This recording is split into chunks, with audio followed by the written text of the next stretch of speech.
Retirement age की तरफ जाएंगे तो हमारे पास उतना पैसा नहीं होगा जिससे हम अपने करेंट खर्चों वगैरह को हम वो कर पाए।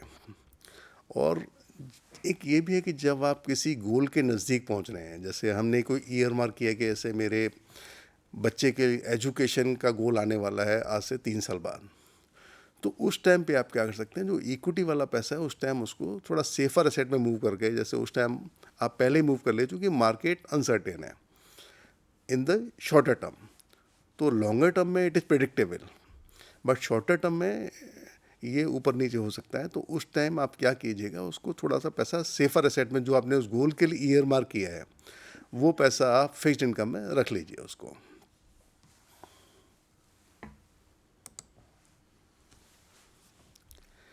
Next is the emergency rule, emergency fund rule. Emergency fund rule, इसका कोई आप कह नहीं सकते कि इसका 3 मंथ का आपके एक्सपेंसेस का होना चाहिए, 6 मंथ का होना चाहिए, 9 मंथ का होना चाहिए। Actually it differ from person to person को, उसका किस तरह का जॉब प्रोफाइल है, उसकी फैमिली कंडीशन क्या है। अगर आप गवर्नमेंट जॉब में हैं तो इस तरह की कॉन्टीजेंसी आपके पास थोड़ी कम आएंगी, तो आप थोड़ा कम टाइम का भी रख सकते हैं। जैसे कोविड टाइम में सभी को इमरजेंसी फ़ंड की सभी को वैल्यू पता चली थी कि इमरजेंसी फ़ंड क्या होता है, और अगर इमरजेंसी फ़ंड ना हो तो आप किस क्राइसिस में आ सकते हैं। But as I told you कि ये क्या कि डिफ़र करता है कि अगर आपके पेरेंट्स हैं वो आपको सपोर्ट करते हैं और उनके पास हमेशा सरप्लस रहता है, तो आप थोड़ा पैसा कम रख सकते हैं। बट आपकी ऐसी कोई बिजनेस या जॉब है जो सीजनल है, जिसमें कभी भी मेजर चेंजेस आ सकते हैं, तो आपको बफर 6 की बजाय 9 मंथ का और 12 मंथ का भी रखना पड़ सकता है। आज की डेट में वैसे भी कई प्रोडक्ट, फाइनेंशियल प्रोडक्ट हैं जिसमें आप ओवरड्राफ्ट ले सकते हैं। अगर वो फैसिलिटी है तो आप ओवरड्राफ्ट ले लीजिए, वो भी आपका एज इमरजेंसी फंड की तरह यूज करेगा उसमें। तो there is no firm rule, but it differ from person to person. But वैसे जो है 3 to 6 मंथ का कहते हैं कि आपके जो भी एक्सपेंसेज हैं, आप उसके इक्वलेंट आप अपना इमरजेंसी फंड को रखिएगा।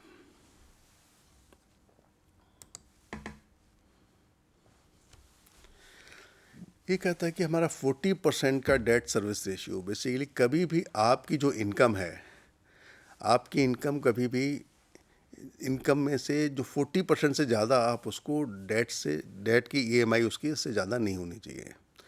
क्योंकि डेट ट्रैप में फंसने में काफ़ी टाइम लगता है। कभी कभी आपकी फाइनेंशियल पोजीशन चेंज हो सकती है, इकोनॉमी चेंज हो सकती है। तो डेट क्या है कि उसका मीटर चलता रहता है। तो डेट ट्रैप में आने से अच्छी अच्छी कंपनियों को भी प्रॉब्लम हो जाती हैं। और मतलब मेरा जो अपना एक्सपीरियंस है कि हाई इनकम आपकी है तो ऐसा ज़रूरी नहीं है कि आप उसमें डेट ट्रैप में नहीं फंसेंगे।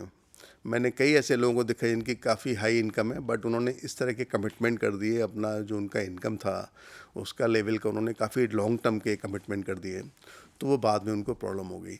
तो इनिशियली जब कैरियर की स्टार्टिंग में है तो एक तो वैसी डेट नहीं लेना, पहले आप अपनी लिक्विड असेट कलेक्ट कीजिए। जब आपके पास 3 to 5 ईयर की इनिशियल एज में ऐसा कोई बड़ा कमिटमेंट ना करें, जैसे आपने कोई लार्ज इंश्योरेंस पॉलिसी ले ली है या कोई आपने बड़ा मकान ले लिया है। वैसे भी आज की डेट में जैसे सारे लोग मोबाइल हैं, तो आप सर्टेन नहीं है कि आप लोकेशन आपकी यहाँ होगी या कहीं और होगी, तो आपकी लोकेशन भी चेंज हो सकती है। इट इज़ बेटर कि आप commitment in the initial year में ना करें, बट जब भी आप 5 ईयर, 10 ईयर, 15 ईयर के बाद आप जब भी कोई डेट का कमिटमेंट कर रहे हैं, तो डेट का कमिटमेंट आपका 40% की लिमिट के अंदर ही होना चाहिए। जितना लेसर होगा जितना बेटर होगा, क्योंकि आपको पीस ऑफ माइंड भी चाहिए।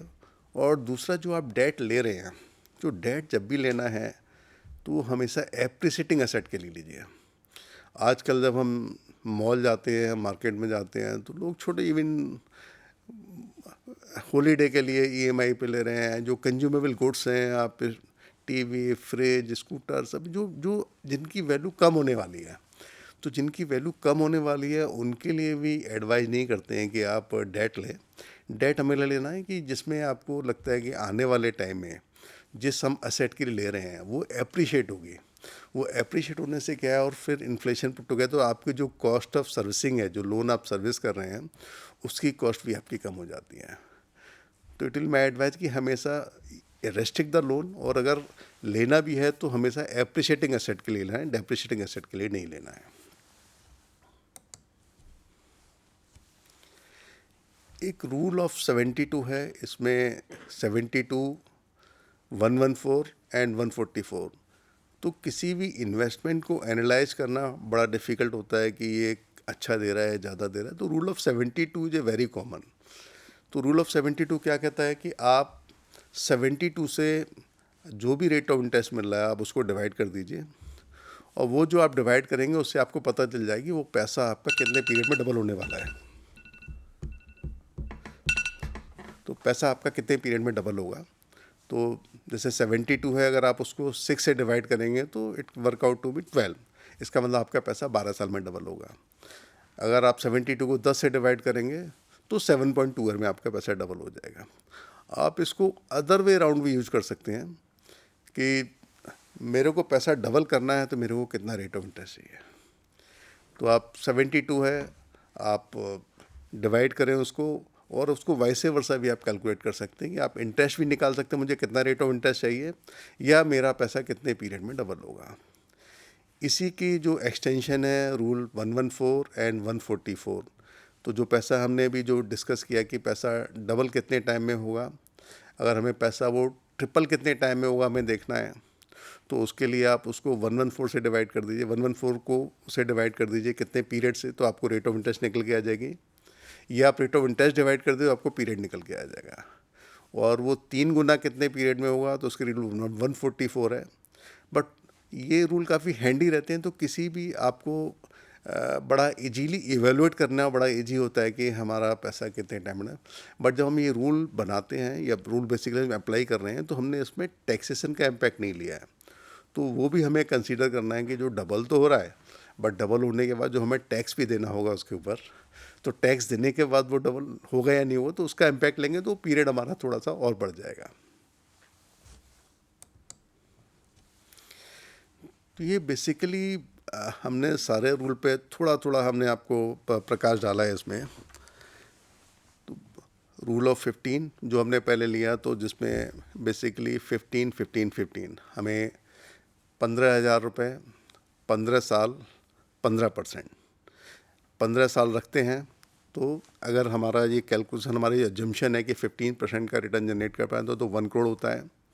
बट अगर हम इसको किसी तरह से कंटिन्यू कर पाते हैं उसको 30 ईयर तक, तो वो 1 करोड़ हमारा 10 करोड़ में कन्वर्ट हो जाता है। तो पहला रूल हमने ये डिस्कस किया था। दूसरा रूल हमने किया था हमारा जो लाइफ इंश्योरेंस है। लाइफ इंश्योरेंस है वो हमारा एनुअल इनकम का 20 टाइम है। 20 टाइम मीन्स 20 टाइम को हम उसको थोड़ा, अगर हमारा कोई डेट भी हमने लिया हुआ है तो हमें वो भी जो इंश्योरेंस का जो अमाउंट डिसाइड कर रहे हैं हम उसमें डेट वाली फिगर भी ऐड कर देंगे, जिससे कि हमारा जो इंश्योरेंस है वो लाइफ इंश्योरेंस एडिक्वेट हो जाए। तीसरा हमने डिस्कस किया था हमारा 100 minus age rule. 100 minus age rule का जो मेरी एज है उसमें से 100 में से मैंने उसको माइनस कर दिया, तो जो फिगर बची वो पैसा मैं अफेक्टिवली इक्विटी में इन्वेस्ट कर सकता हूँ। और इक्विटी में इन्वेस्ट करने के बाद जैसे जैसे मैं जैसे जैसे मैं ओल्डर हो रहा हूँ, मैं अपना इक्विटी कम कर सकता हूँ। जैसे 30 ईयर की एज पे मेरा इक्विटी एलोकेशन 70% होगा, बट जैसे ही मैं 40 ईयर पे पहुँचूँगा तो वो 60 हो जाएगा। तो ग्रेजुअली आपका जो रिस्की एसेट में जो पैसा है वो आपका ग्रेजुअली धीमे धीमे कम होता है। Then we discussed rule of 72, rule of 114, rule of 144। 72 में हम उसको डिवाइड करेंगे जिससे हमें पता लगेगा कि हमारा पैसा कितने पीरियड में डबल होने वाला है, कितने पीरियड में ट्रिपल होने वाला है, या कितने पीरियड में 4 गुना होने वाला है। तो आप रूल ऑफ 72 को इफेक्टिवली अप्लाई कर सकते हैं। फिर हमने डिस्कस किया था रूल ऑफ 50, 30 एंड 20। 50% हमारी जो इनकम है उसका एक्सपेंसेस 50% से ऊपर ना जाए।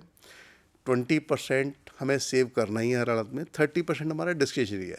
तो जो आपका डिस्क्रिशनरी जो एक्सपेंसेज हैं और सेविंग है, आप इसमें जितना कंट्रोल करेंगे, जितना एलोकेशन सेविंग की तरफ बढ़ाएंगे, उतना आपका मार्जिन ऑफ सेफ्टी बढ़ेगा और आप उतना जल्दी you can afford to retire little early also. Then the rule of 70। Rule of 70 हमने डिस्कस किया था कि हमारा जो पैसा है जो इन्फ्लेशन की वजह से उसकी वैल्यू कितने पीरियड में आधी हो जाती है। अगर रूल ऑफ 70 में अगर हमने 7 से डिवाइड किया तो 10 साल में हमारे पैसे की वैल्यू आधी हो जाएगी। फिर हमने डिस्कस किया था rule of emergency. Emergency fund कितना होना चाहिए। So as I detailed ki it can be 3 time of your monthly expenses, 6 time of monthly expense, depending आपकी हर एक की सिचुएशन अलग है, आपका नेचर ऑफ जॉब क्या है या नेचर ऑफ बिजनेस क्या है. बट कोविड टाइम में एवरीबडी रियलाइज कि सभी को इमरजेंसी फंड की ज़रूरत पड़ी थी, या डीमोनेटाइजेशन के टाइम पे भी जिन्होंने अपना इलेक्ट्रॉनिक मनी में पैसा सेव कर पाया था, दे वर आउट ऑफ ट्रबल. तो इमरजेंसी फंड भी आपका होना बहुत ज़रूरी है. फिर हमने रखा था कि हमारा जो डेट का रेशियो है, बेसिकली जो हम लोन्स लेते हैं, तो लोन्स में हमारा कभी भी जो ईएमआई है, जो हम सारा मंथली आउटगो है हमारा, वो हमारी इनकम का 40% से ज़्यादा नहीं होना चाहिए. उसको हमें कम से कम रखना है, 40 से 30, और कोशिश करना है कि हम हमेशा इसको एप्रिसिएटिंग असेट के लिए लें, और जो हम डेट ले रहे हैं उसके अगेंस्ट में हम उसमें प्रोटेक्शन और परचेज कर लें, जिससे इन केस में कोई इवेंचुअलिटी होती है तो हमारी फैमिली को कोई इशू ना हो, कोई प्रॉब्लम ना हो, और हम उसको एडिक्वेटली इंश्योर कर पाएँ. इसके अलावा भी कुछ रूल्स हैं. अब जैसे रिटायरमेंट का रूल है कि रिटायरमेंट में हमारे को विड्रॉल कितना रखना चाहिए. तो जैसे यूएस वगैरह की स्टडी कहती है कि वहाँ पर जो रूल है, रूल ऑफ 4% है, कि हमारा जो कॉर्पस है रिटायरमेंट का, उसका कॉर्पस का आप 4% से ज़्यादा विड्रॉ ना करें. तो क्या है कि आपको कभी पैसे लाइफ में पैसे आपको आपका जो प्रिंसिपल अमाउंट है वो कम नहीं होगा. बट ये कंडीशन अलग अलग जगह डिफ़र करती हैं. तो हमारे इंडिया की सर्कमस्टांसेस अलग हैं. India is a developing economy, यहाँ पे इन्फ्लेशन भी हाई है, रेट ऑफ इंटरेस्ट भी हाई है. और अभी गवर्नमेंट ने हमारे लिए बड़े मतलब रिटेल के लिए, रिटेल इन्वेस्टर के लिए पहले जो अवेलेबल नहीं होते थे, आज की डेट में इवन आप गवर्नमेंट सिक्योरिटी खरीद सकते हैं जो आपको बैंक एफडी से ज़्यादा रेट ऑफ इंटरेस्ट दे रही है, और आपको लॉन्ग टर्म में आप अपना rate of interest lock in कर सकते हैं. आप 20 साल, 30 साल, 40 साल तक का गवर्नमेंट सिक्योरिटी खरीद सकते हैं, जिसमें आपको रिटर्न रेंज करती है 7 से 7.5%. तो वो बिल्कुल एश्योर्ड है आपका. तो गवर्नमेंट भी काफ़ी पब्लिक के वेलफेयर के लिए ऐसे प्रोडक्ट अवेलेबल कर रही है. तो वहाँ पे आप अपना विड्रॉल चुन के आप उस तरह से, but I will always say कि आप थोड़ा मार्जिन ऑफ सेफ्टी ज़रूर रखिएगा उसमें, जिससे कल को कोई इवेंचुअलिटी आती है, कोई आपके कोई एक्सपेंस की होते हैं कि अगर आप अफोर्ड कर सकती हैं, आप 5% या 6% विड्रॉल से भी आपका काम चल सकता है. तो आप उसको हायर ना रखें, जिससे फ्यूचर में कोई कॉन्टीजेंसी आती है तो आप उसको मैनेज कर पाएँ. तो पैसा इन्वेस्ट करें, इक्विटी में भी करें जो एलोकेशन है, और बाकी जितनी भी कॉन्टीजेंसी हैं उनमें अपने आप को कवर करें, तो आपकी फाइनेंशियल जर्नी काफ़ी स्मूथ रहेगी. यही मेरा कहना है. और आई होप कि आप इसमें जितने भी रूल हमने डिस्कस किए हैं, थंब रूल, आप उसमें कुछ ना कुछ याद रखेंगे और अपनी लाइफ में उसको अप्लाई करने की कोशिश करेंगे. धन्यवाद.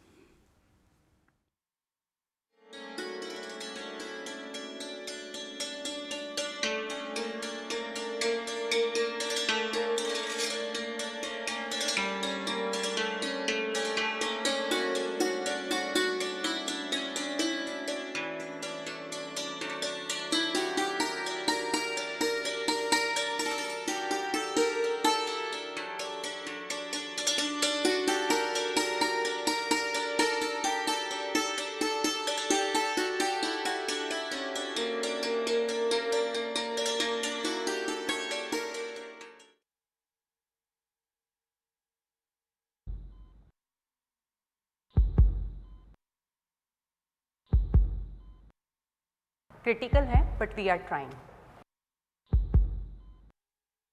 ये सब हुआ कैसे? एक फोन आया था राजेश के पास. उसने कहा कि उनकी 1 करोड़ की लॉटरी निकली है और उसके लिए उसने बैंक डिटेल्स मांगी. राजेश ने सारी डिटेल्स दे दी. 1 घंटे के अंदर ही उनके बैंक अकाउंट से सारा पैसा साफ हो गया और वो यहाँ आ गए. हार्ट अटैक आया है.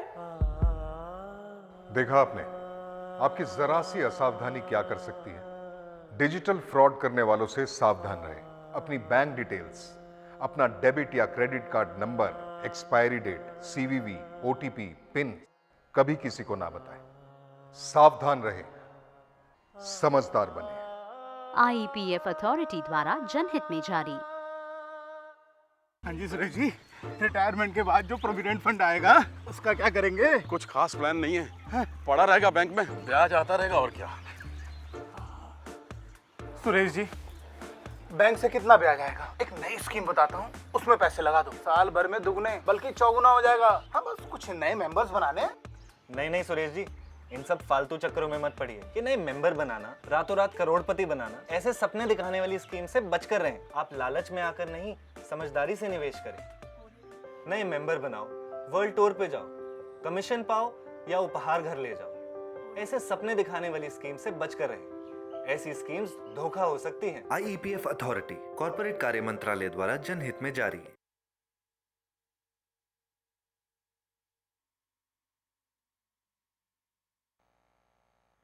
यार वो मेरे बचपन का दोस्त है, वो क्यों मुझसे झूठ कहने लगा? वो कह रहा था इस स्कीम में पैसा लगाने पर 6 महीने में 10 के 20,000 हो जाएंगे। और तूने मान लिया? ऐसा ऑफर कौन छोड़ता है? 10,000 के 20,000।